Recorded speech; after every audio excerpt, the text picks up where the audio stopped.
Today, we are joined by Reverend Lauren Ham, the Environment Coordinator at the United Religions Initiative Global. And we're going to be in conversation to explore grief as it relates to our ever-changing climate. And we'll be invited to consider how our own ministries can be strengthened through our honest acts of lament and care for a living system in which we all depend. Remember, we'll have time for Q&A, so you can begin to put your questions at any time in that feature. Lauren, I'd like to welcome you to our webinar today. I must say, and I know I kind of say this every day, so for folks who are joining and our regulars, I really do look forward to the webinars that I get to co-facilitate with you. In particular, our conversations over the last few months, the moments that we've been able to gather with other thought leaders around our ever-changing climate. You've given me a lot of hope in the midst of some interesting grief. And so I'm just honored to be here with you. I'm glad you said yes to the call. I want to ask, though, how is your soul today? How do you find yourself at this moment? Thanks, Ellie, and so good to be with you all today. I am aware on a relatively overcast day in the Bay that I feel the presence of Maundy Thursday as we think about eco-grief. And I feel a certain solidarity in that. And my soul is hopeful and realistic. Mm, mm.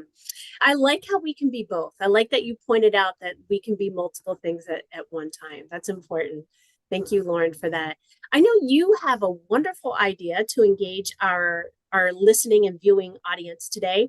I'd like to offer you that mention now, and then we'll jump into our time together. Great. So this is almost like our shared invocation, and I'm going to bring it back at the end of our time together too.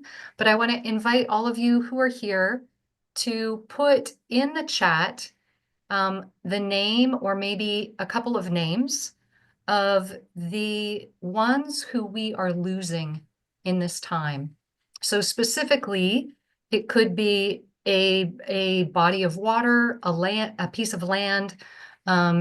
It could be other kin who have wings or multiple legs or slither.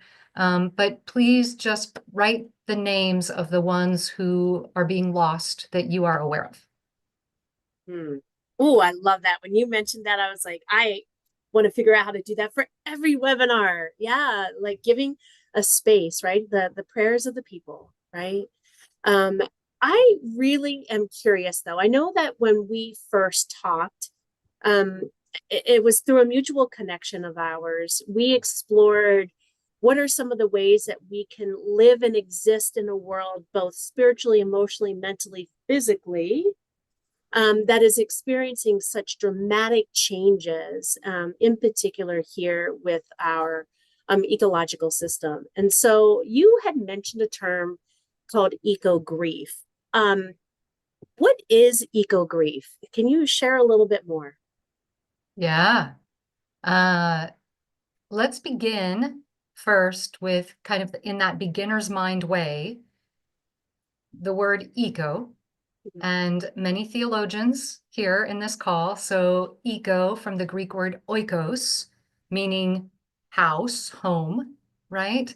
And so when we think about eco as our home, we can think about a lot of different places in the English language where that word gets tacked on to other sounds. So in ecosystem, we're talking about the relationships in the system that is our home.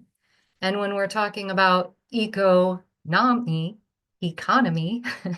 we are talking about how those relationships are organized in our home. Notice there's nothing in there about gross domestic product. It is really how we are organizing our relationships in a home, economy. And so when we think about eco-grief, then what I would venture to say is that this grief is the disconnection that we feel, a loss of relationship with the relationships in our home. And so therefore there can be eco-anxiety, eco-grief. In fact, there is now a word that's being used by many, many psychologists called solastalgia, which some of you might be familiar with. It's very similar to nostalgia, but the idea is that I haven't left my space. I am still in the place where I have been, and yet in the landscape around me, in the ecosystem around me, I am realizing that I feel nostalgic for what was. I have lost something that is no longer here, and it feels separate from and unfamiliar. So this is the idea of eco grief, and I suspect that all of us are feeling it, consciously and unconsciously at different times. Yeah, I am just thinking about you, and I'm hearing what you were saying, letting it kind of sink in as you help to break it down while reading the chat and seeing, so that was an interesting experience that I didn't anticipate for, and must say I'm a little emotional about. So, thank you for that. For eco grief, I'm curious, is there a medicine for how we feel into, right? And I want to just take a step back as you were explaining eco grief and I was seeing the chat pop up with the things that people are grieving. I immediately felt like my hands tightened up, my jaw got really whatever, and I had to make sure that I was kind of just flashing, adding movement, inviting blood flow back in, and trying to figure out what is it about the grief of our ecosystems that is impacting this particular part of my body, and what medicine do I have for it, knowing that this was going to be the lead into the next question. And for me at this moment, it's breath, it's community, it's being here. But I'm curious at what you think the medicine for the eco grief that we feel is for our moment. Thank you for bringing in the body just so immediately, right? And for detecting how quickly in an experience of loss or panic or fear, there is like a tightening and a constricting. Yeah. The antidote to eco grief is allowing ourselves to feel it, right? I mean, this is the paradox. And it's why it's a spiritual practice, and it's why we need to be talking about it. And it's great that we're talking about it in Holy Week.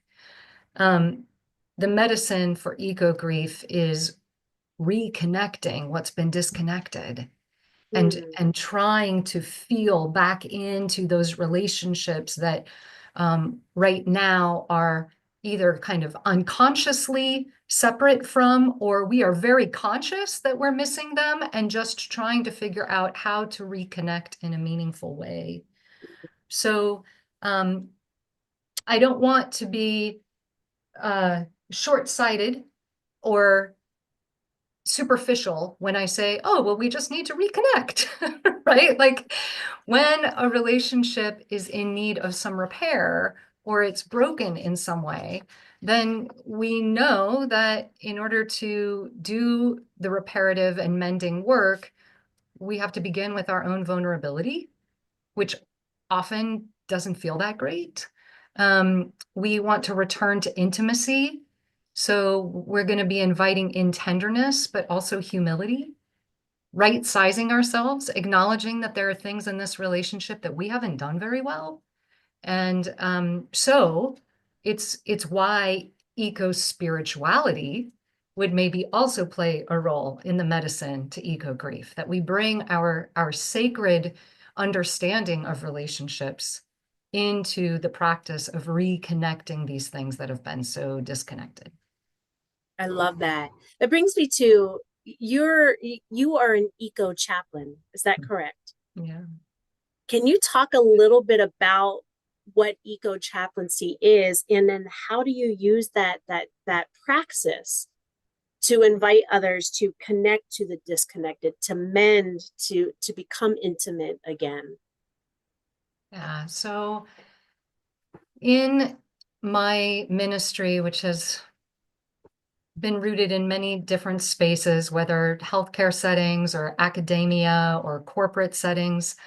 What became the common theme in all of it is that I was feeling drawn to this earth relationship space, the Mm, places where our religious traditions or our spiritual practices allow us to find a greater sense of peace and mm, connection. And so I do call myself an eco chaplain, and I would also venture to say that most of us on this call are eco chaplains. We are chaplains in this home, in our oikos. And we are called in different ways. We might be teachers, we might be parents, we might be engineers, we might be clergy, and we are hopefully doing the work of bringing spirituality and health and wholeness into our oikos. oh, I love that. I love that. I love that you mentioned that each of us can be chaplains, right? I think that what I've what I've been exploring in relationship building, in peace building activities over the past couple years, in particular the last few months, is the absolute importance to help empower people to believe in themselves, to know that they have the skill set to already do the work, right? So sometimes I think about our ecosystems, I think about, our changing climate, and very much go, I have no idea where to begin. I thought recycling was good. I thought composting was good. I thought planting native, things, these, and while they are all good, I just always felt like it wasn't enough, right? Like the situation is so big, so broad that oftentimes, you know, I lose sight of the possibility of that, maybe the rupture is about the mending. And it's a good place to just go out and recognize. And I always want to solve the problem first, right? I do come from that privilege, right? I come from that lineage of I don't want anything to be harmed. I don't want anything to hurt. So how do I fix it? And I think what you're inviting us to do, even through that chaplaincy model, even inviting the people into remembering that we are chaplains within our own systems, to sit and to mend and to feel and to embody. We go back to that embodiment. So what role have you seen as we become chaplains within our own selves in our own environment? What role does our natural environment have in us both paying attention and then in the healing first before trying to solve everything? In Genesis, Hmm. we are told to guard creation. And then in Job, we are asked to learn from creation. And really, again and again, by the time we get to Jesus and parables, we are really seeing that we're being urged to participate in creation with our whole bodies, like you're saying, Ellie, with our bodies. And in permaculture, some of you may know there's a term, an acronym, PATO, which interestingly enough is duck in Spanish. So if you're bilingual, there's a little play on words here. But PATO is protracted and thoughtful observation. Hmm. So before we start tinkering in the ecosystem, before we start fixing, restoring, protecting, before we start doing any of those things, we use our protracted and thoughtful observation, which sounds a lot like contemplation, meditation, reflecting. I invite all of us, before we feel any need to do anything, to really drop in and connect and observe what the ecosystem is already teaching us, and then to participate to the best of our ability. Wow. Like just participate, just be present. participate. And I think that even your invitation of breaking down our language, right? We talk, and I'll get to this question a little bit later, is about how important our language is in understanding our lament and grief. But before we get there, I do want to ask you, in our description for today's webinar, we suggested that our ministries might be strengthened through those honest acts of lament and care for the living world. And I know that you did give us some examples just now of where we can return to scripture, but I'm curious at if you can go dig a little bit deeper, to use that metaphor for us, because I think that part of our culture, and I speak as a white non-binary person who has been very influenced by just white supremacy in general, that I don't think we lament and grief very well. And so when we are being invited to be strengthened through acts of lament and care for the living world, what does that mean for you at this time? If we don't do it well, speaking for me, if I don't do it well. Yeah, well, as someone with a slightly different social location, white, privileged, heterosexual, I agree that we don't grieve very well. So maybe it's more the Western world. There you go.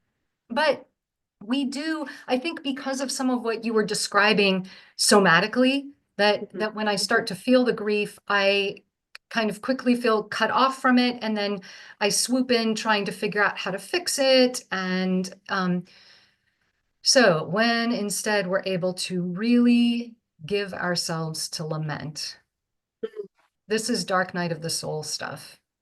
This is we need our spiritual directors. We need our community. We need the ground beneath our feet. We need to know that it may feel like we're going into a place and we are going to get stuck there. And we need to know that there is something so great, a love, I would say, so great, that with that love and the help of others, we will not be stuck there forever. And so for us to continue to model this, especially in our communities together in congregation, I think that then we start to do a much better job of not just normalizing how sad this time really is, normalize eco grief, but also to say, and when we lament together, we are also able to show up with our care and our action in ways that we will discover together by going through it, right? So just want to give like a couple of practical examples of that. Yeah, please.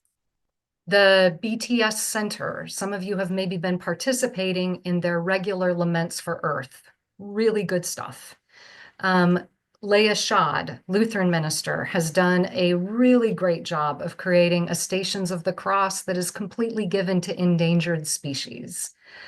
She's also written books on eco-preaching, and there's some good resources there.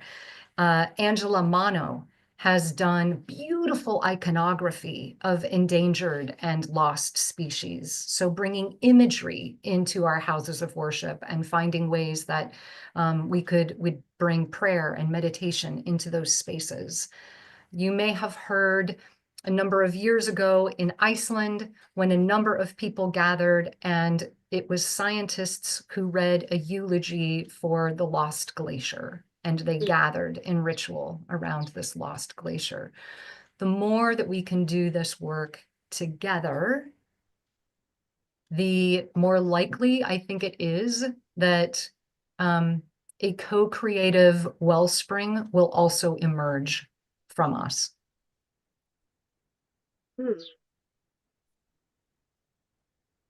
I love your language.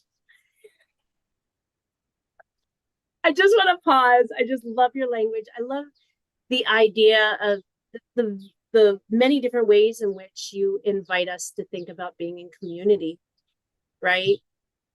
just a breakdown of the language, the words that we use to think about these things.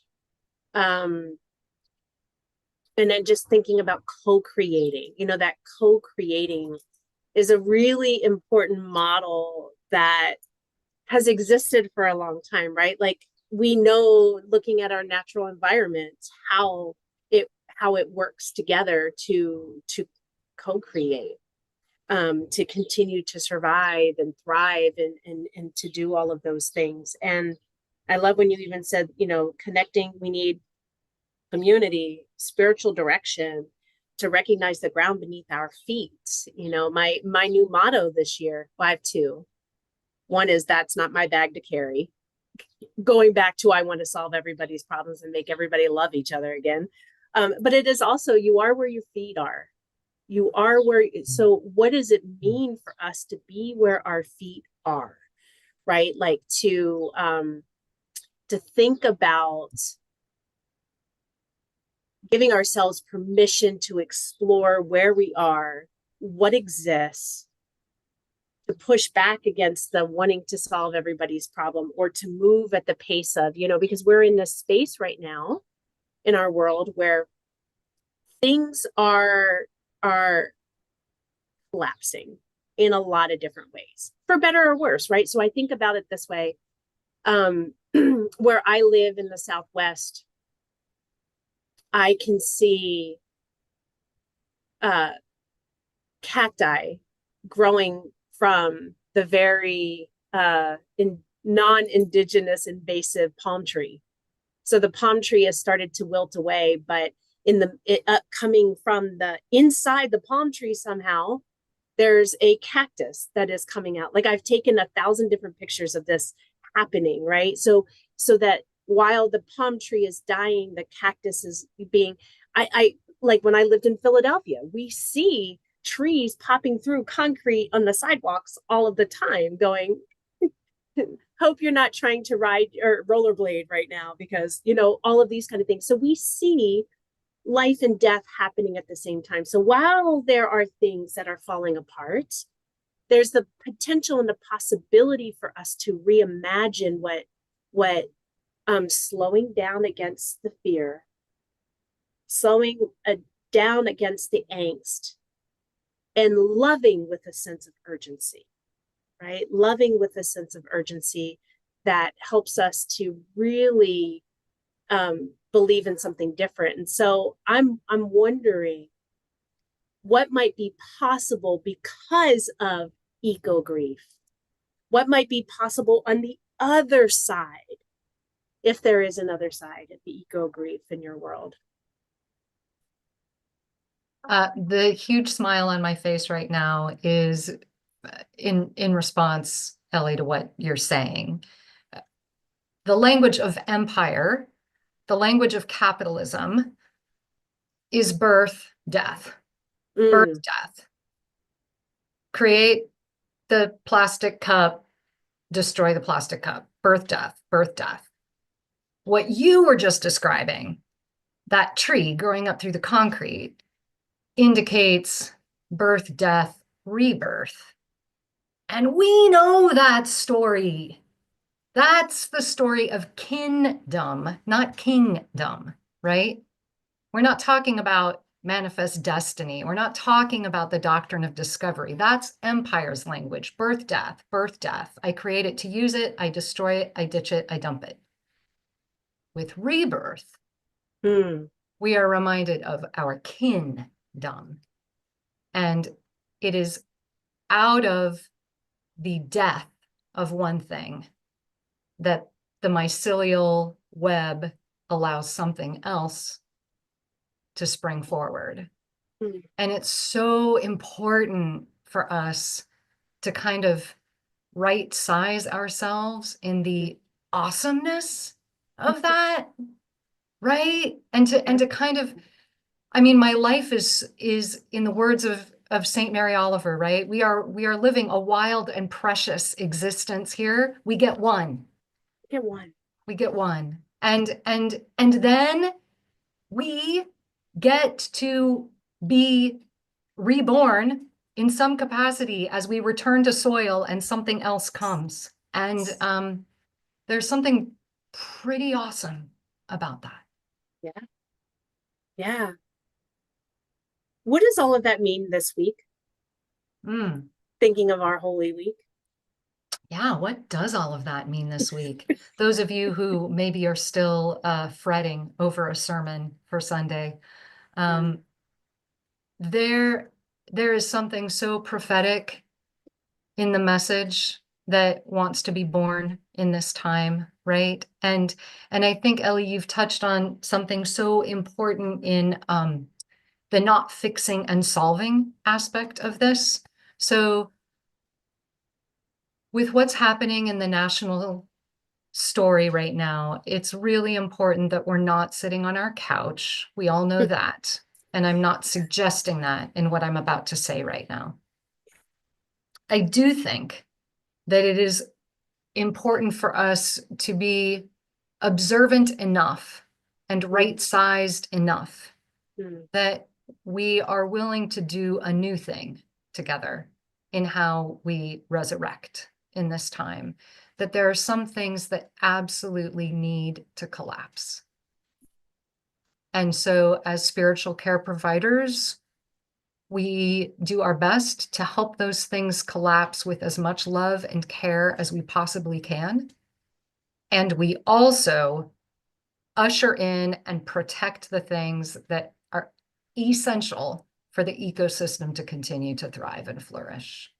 So I hope you're finding ways to deliver that from your pulpits and find some ways for your congregation to feel that individually and collectively. And if you want some ideas about that, maybe we can talk about that a little bit more in the Q&A.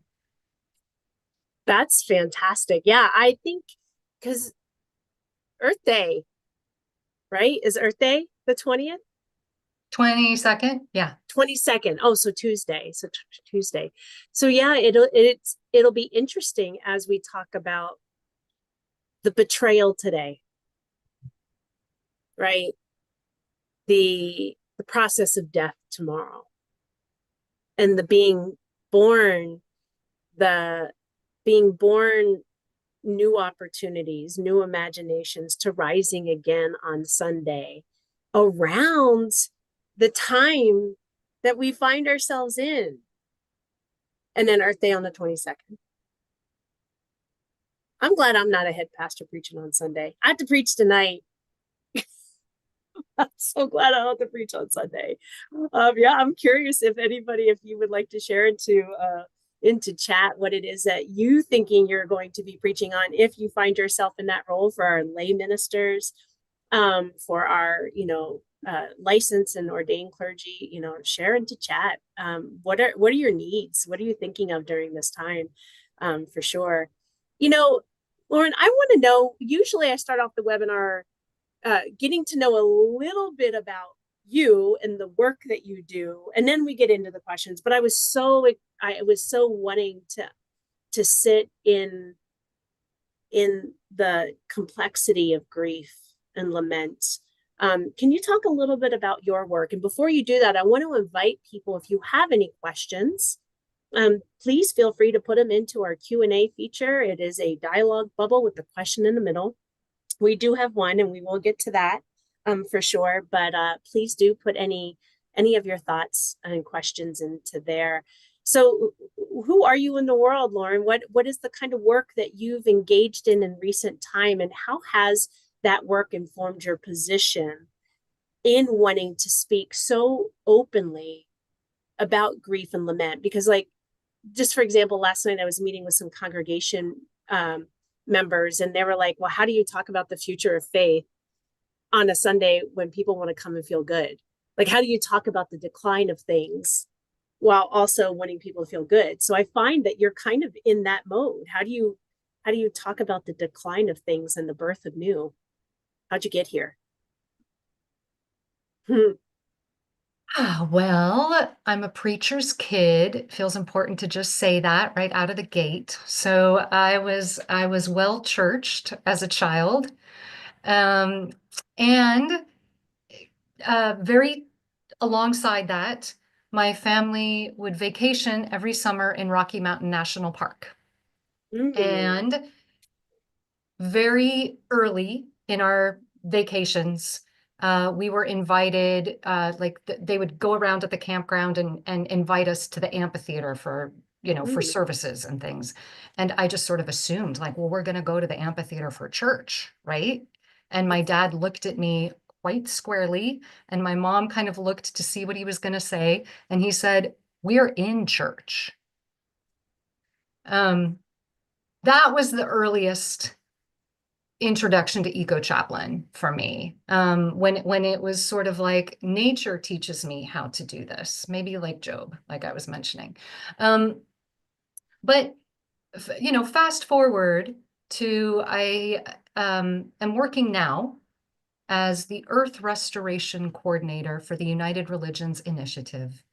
And it feels really inspiring to be with people like you and also people around the world who are in interfaith clusters, and they are doing lots of different things to restore Earth and protect water and find new ways of self-governing for this time, for this moment right now. And it's a privilege to get to hear your stories and their stories, and then to see what, again, we can co-create together in a time that I believe our unique gifts are very needed. yeah. What are some, thank you for that. Thank you. And thank you for hearing people's stories. I'm curious. My original question was going to be, oh, which faith expression is doing the best? But I don't want to do that. That's not it. I'm wondering what creative thoughts or imaginations are coming from where? Like where have you been surprised at perhaps some of the things that are different expressions of faith are bringing forward? And maybe even if you could share, what is it that some of these different, because you're in that interfaith realm, what are some of those other faith models that could be examples for our Christian communities as well? So I'm going to be a little tongue in cheek right now, Ellie, but my favorite stories are interspecies, not interfaith. Oh, There are I some like that. really, really great examples. Maybe some of you have heard, but like the Czech Republic was needing to put in some pretty significant new infrastructure to uh, create better water flow patterns, Mm, and it mm, was going to cost like $1.4 million. And the mm, beavers beat them to it and mm. built dams. And so now the Czech Republic just thinks that beavers are the best thing. And we know they are. Like beavers are helping in California right now in places that have been ravaged by fire. They're reorganizing us and doing what they know how to do.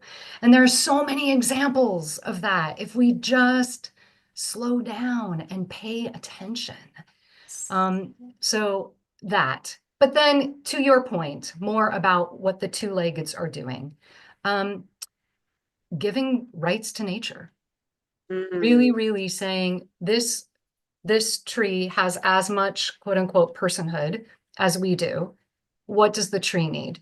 How do we include this river in the decision-making process of this village? How do we include uh, this endangered species in how we plan this city? The rights of nature are the most inspiring and mm. best example of this work that's happening in other parts of the world. Yeah. Yes, yes, yes, yes. I was a former adult education teacher, so I taught GED classes. What is the proper term for it? It's not GED, it's something else. But anyway, I taught English and social studies and science and stuff. And we read an article about Happy the elephant from the Bronx Zoo, who there were activists who were advocating for personhood for Happy the elephant, because Happy the elephant was in solitary confinement, basically, because there was some violence between her and some of the other her and some of the other elephants, which, by the way, killed her spouse. So so it was like this really complex thing. We were doing comparing and contrasting all of this stuff. I still have students, mind you, that was 6 years, 6, 7 years ago.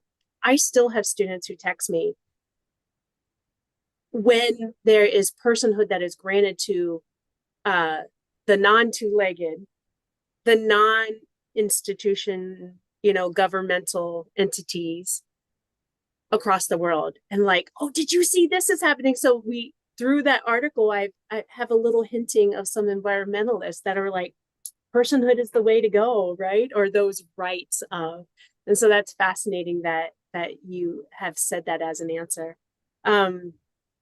Somebody asks, how do you talk to folks and let them know how urgent, all capital letters, this all is?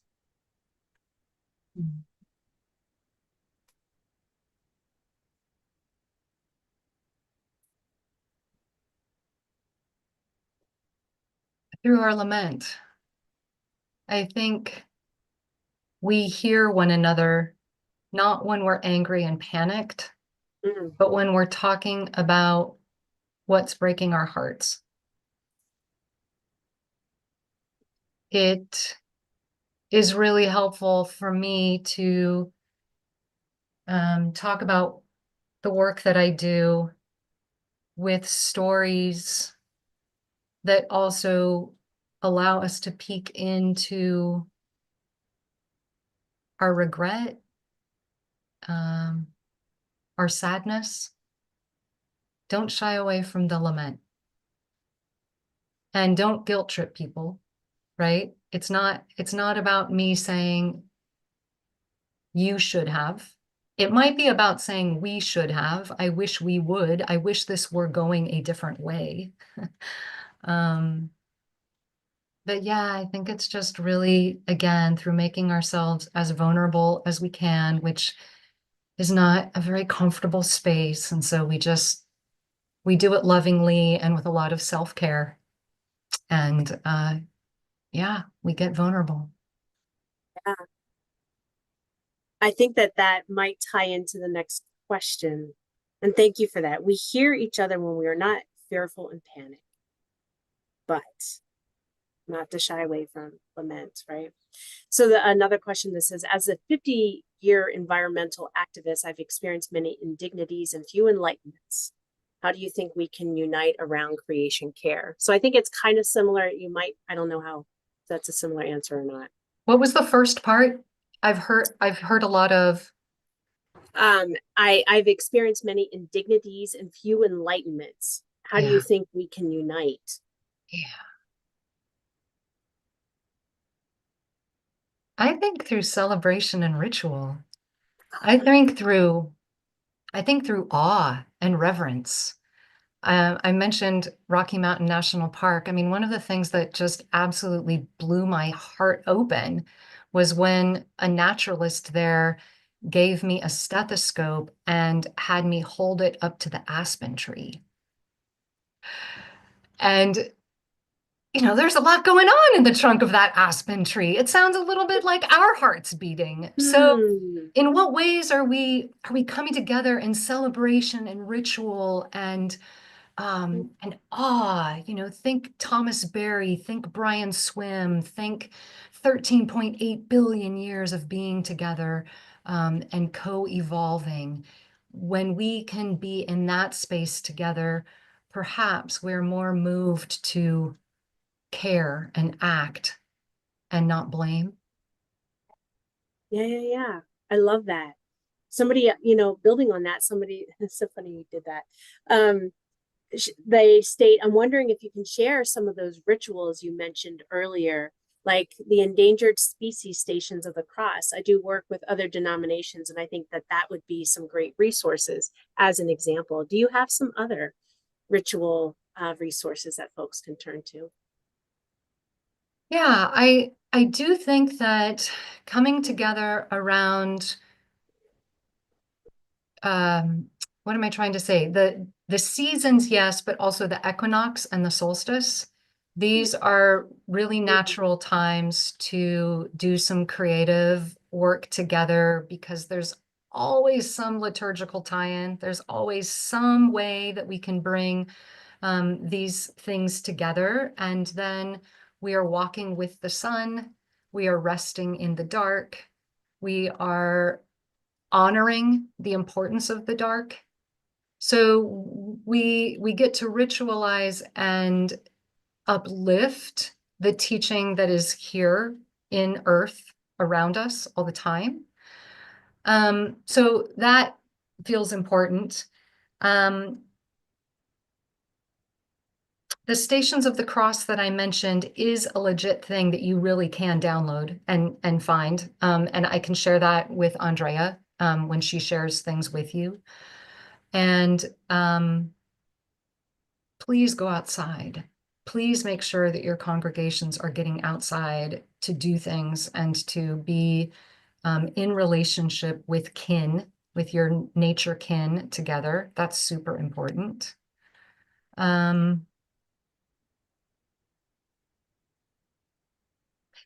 Perhaps in a less scripted way. Perhaps there is one service each season where for the first 30 minutes of the service, people are just asked to go walk around, connect with a being that doesn't look like us, and listen. And then come back and share in a circle what they heard. When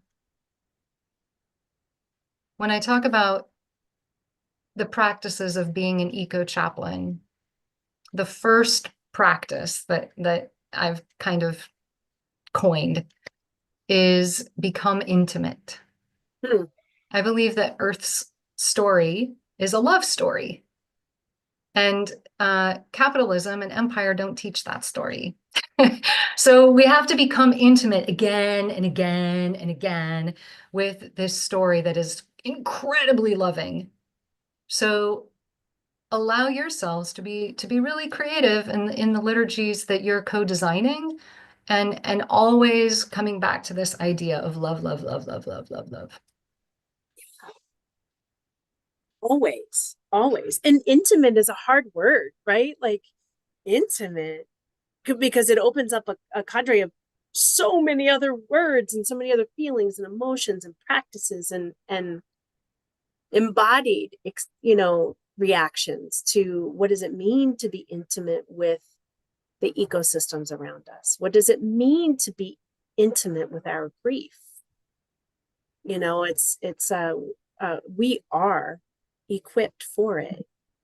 We have everything we need to make this a better world, right? And so I love the invitation to be creative, to know that you are capable of just stepping outside, of living in a multitude of spaces. How does somebody become an eco chaplain? They didn't even know it was a thing. How do you become an eco chaplain? Well, I guess that's why I want to be a little careful and not make it a thing necessarily. I did absolutely renew my ordination vows and added a few so that I could kind of profess myself as an eco chaplain. That was a really important part in my own formation. And I don't want to make it special because then I worry that people will not do it. And you all can do this. You are all eco chaplains, my friends. Go. And I'm also aware that in the example that I just gave, I was inviting us to be beyond four walls. And I do think that being outdoors is really important. But the other ways that we're eco chaplains is by getting out of the system that doesn't allow us to be fully ourselves. And the system that we're in right now is really loud. It's really noisy. And it really wants us to all look the same. And we're not. And the ecosystem needs us to be different in order to thrive. So, yes, it is about eco and environment in terms of being outdoors. It is also about us being fully ourselves and the ones we are called to be. There's a really wonderful Rilke poem about this, and I wonder if it would be okay for me to read it. Oh my gosh, goosebumps. Yes, please. Okay, let me just make sure that I have it here in front of me. Okay. So this was translated by Anita Barrows and Joanna Macy. You might know this translation, but it's Rilke's poem, Go to the Limits of Your Longing. God speaks to each of us as he makes us, then walks us silently out of the night. These are the words we dimly hear. You, sent out beyond your recall, go to the limits of your longing. Embody me. Flare up like a flame and make big shadows I can move in. Let everything happen to you, beauty and terror. Just keep going. No feeling is final. Don't let yourself lose me. Nearby is the country they call life. You will know it by its seriousness. Give me your hand. Mm. Mm. I might use that for my sermon tonight. Thank you. Thank you, Rilke. Wow. Yes. Yes. Yes. Wow. Wow. Um, I think I think that two questions are more comments in the Q&A. So I want to just thank you. Thank you for who you are and your beautiful use of language and narrative and imagination to co-create and invite folks along. I want to give this opportunity to just offer you any last thoughts, any last things you'd like us to walk away with before I tell folks what's next. Well, thank you, Ellie. It's Yeah. really such a pleasure to be with you in this co-creative space and with the UCC community more broadly. And um, I invite you to be as creative as you can with the phenomenon and very real experience of eco grief. It's not Mm-hmm. going to go away. Things are only Mm-hmm. going to intensify. Mm-hmm. So let us lament together and Mm. let us also mend and heal and love where we can. Yeah. Yeah. I love that too. You know, when you had talked about, oh, I forget what term you used, but I just imagined me going out and like literally hugging trees and literally uh touching saguaro, right? I'm in the Southwest, and so the saguaro, there's the ridge in between the needles, and just to be able to have skin on skin contact, right, is amazing. Outside my window, I have a whole bunch of birds that I can't identify, sitting on the Palo Verde tree with the saguaros behind, and I'm watching all of this as you're talking. And I'm like, oh, I just want to go and be in love with all of those things. And so I know folks have said that they loved hearing your image of intimacy, your invitation in that. And so I want to say thank you for that for sure. And I just want to remind folks that Reverend Lauren is with the United Religions Initiative and does a lot of work throughout our world to highlight our ecosystems, our co-creation, and all of that way. And so I want to there was a question, where were you from? And so I just wanted to make sure we covered that. We're going to come back for the benediction, but I want to give a shout out to Marilyn and Nona for joining the webinar. I know them personally. I'm so excited to see that they're here. I don't know how you made it here, but I'm glad you are. So thank you for joining us. Beloveds, I want to say thank you. You know, talking about grief and lament, especially over a virtual space, is challenging. Talking about grief and lament in the time that we find ourselves as Christians in this moment of when we are witnessing betrayal, death, and new possibilities. It is such an honor to be here in that virtual space to share those things with you. And thank you for being so interactive in our chat and in our reaction features today. I hope that you found this nurturing for you and that you share it widely with folks that, or even your congregations you think could benefit.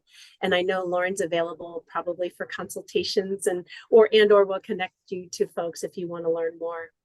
I do want to invite you back after this Holy Week for our next webinar, which is Thursday, April 24th at 3:30 p.m. Eastern Time. And we are going to be discussing collaborative change through grief and lament.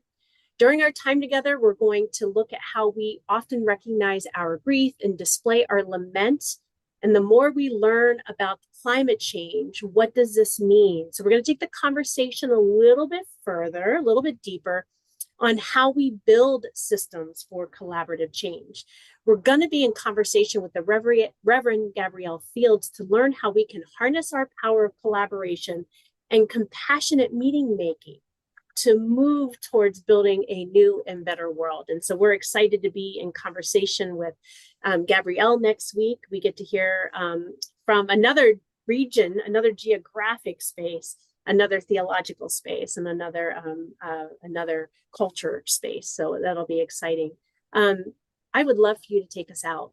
And I know that you have a litany that you have decided to help with this. So thank you. Great. So our Hindu siblings refer to the primordial sound of Om.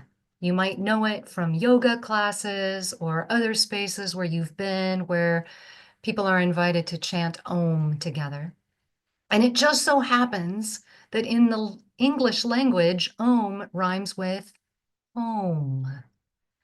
And so I invite you, you can stay muted, but I invite you to chant H-O-M-E, home, with me for 3 times.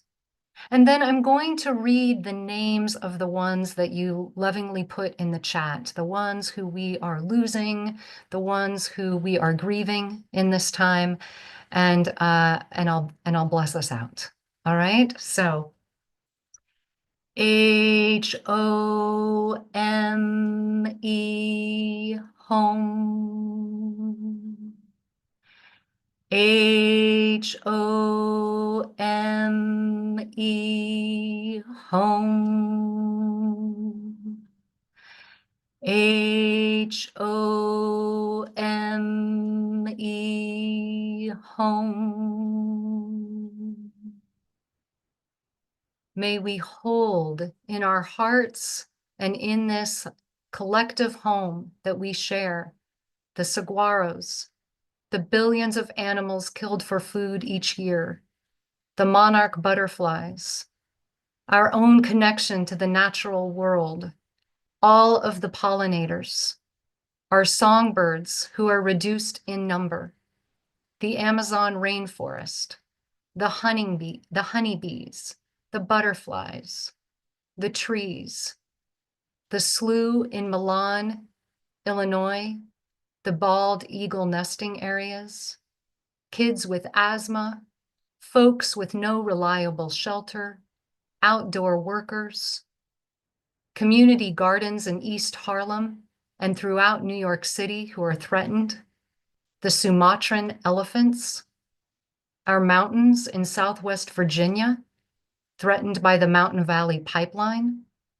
the green sea turtle, clean water that hosts life, bees, clean air to breathe, melting glaciers, trees being cut, fish in the Gulf of Maine, all water throughout the world, the bamboo around my home because of increased fire danger, our wetlands, the California brown pelican, and all of the ones that have been named elsewhere in the chat or named in our hearts.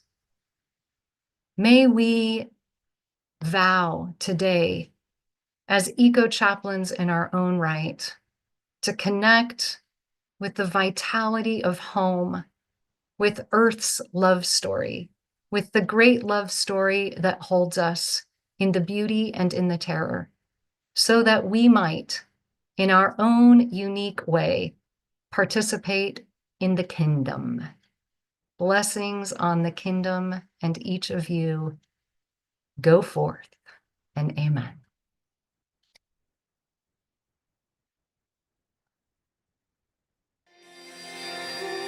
Siblings in Christ, if you are moved by this conversation, if what's been offered here has helped enhance your ministry or has nurtured your soul for the journey, please consider donating to the annual fund of the United Church of Christ by texting UCC to 41444. Your support will help to provide programs like this, which are an essential part of our ministries in the United Church of Christ. Thank you for your support. Be blessed on your journey and know that you are not alone. We are holding you in prayer. Amen.